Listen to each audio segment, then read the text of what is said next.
Ihingi ng karagdagang dokumento at impormasyon ng Korte Suprema sa House of Representatives kaugnay ng 11 isyung tinukoy sa petisyon laban sa impeachment case ni Vice President Sara Duterte.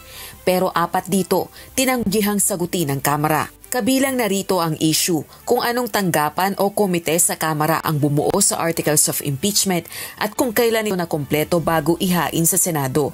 Kailan ipinamahagi sa House members ang Articles of Impeachment? May kalakip bang ebidensya ang Articles of Impeachment nang ipamahagi sa House members para maging batayan kung i-endorso ito o hindi? Gayun din kung nabigyan ba ng sapat na oras ang House members na suriin ang reklamong impeachment at mga kalakip na ebidensya bago lagdaan. Sa compliance ng House of Representatives, iginiit nitong ang mga isyong ito ay may kinalaman sa internal proceedings nito at hindi saklaw ng jurisdiksyon at pagsusuri ng Supreme Court.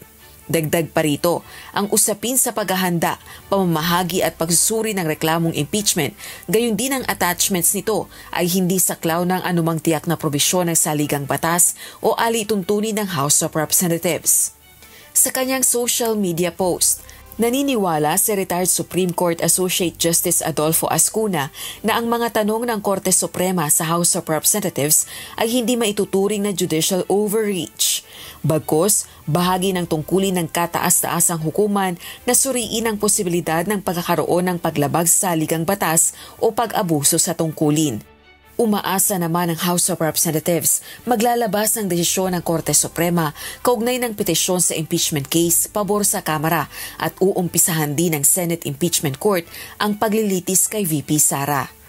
Rosa Licoz, UNTV News and Rescue. Diyos ang aming sandigan, serbisyo publiko ang aming pinahahalagahan.